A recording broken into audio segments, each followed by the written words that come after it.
Sebanyak 9 kios dan 7 kendaraan yang terdiri dari 6 motor dan 1 mobil terbakar imbas bentrok yang terjadi di Jalan Raya Kalibata, Pancoran, Jakarta Selatan pada Kamis 11 Desember 2025 malam.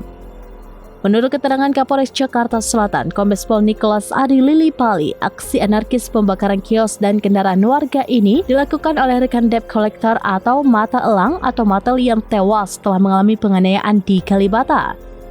Kejadian bermula ketika dua matel menghentikan seorang pengendara sepeda motor. Dari keterangan saksi, saat sepeda motor diberhentikan, tiba-tiba sejumlah orang turun dari mobil dan langsung mengeroyok kedua anggota matel tersebut. Para pelaku yang diperkirakan berjumlah 4 hingga 5 orang kemudian melarikan diri. Akibat pengeroyokan itu, satu korban meninggal dunia sementara satu lainnya mengalami luka-luka. Namun dari informasi terbaru, korban kedua dari aksi pengeroyokan tersebut berakhir meninggal setelah sempat kritis. Polisi masih menyelidiki motif para pelaku dan kaitannya dengan pengendara motor yang sempat diberhentikan oleh korban. Kedua korban dikeroyok oleh orang tidak dikenal atau OTK tepat di depan TMP Kalibata. Satu di antaranya terbakar di area kuliner depan TMP Kalibata adalah warung sate Taechan. Warung dagangannya yang sedang siap dibuka tiba-tiba terbakar.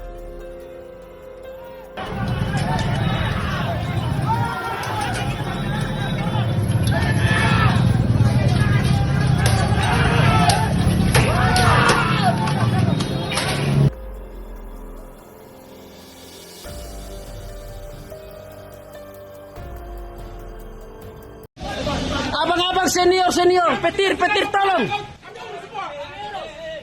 Adik-adik kita kena pukul dari masa di Kalibata. Ramai. TKP. Kita semua anak timur turun.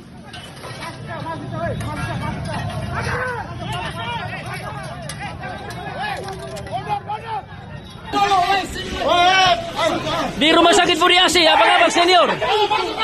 Kita awal dia datang ke sini, kita cek nadinya udah nggak ada. Terus respon bola matanya terhadap cahaya pun udah nggak ada. Kita datang sudah dingin. Itu terlepas dari dia kehujanan atau apa. Nah, kita mau memastikan ada listrik jantung atau tidak, masih ada atau tidak si pasien dengan rekam jantung.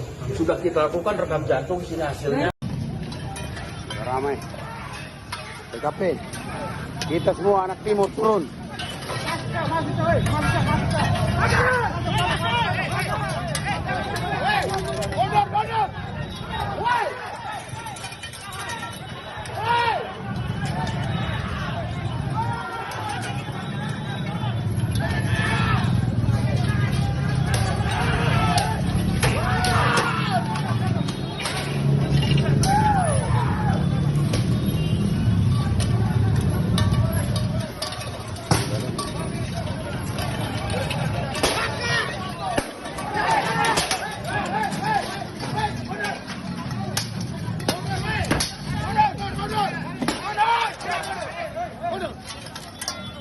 Download Tribun X sekarang, menghadirkan lokal menjadi Indonesia.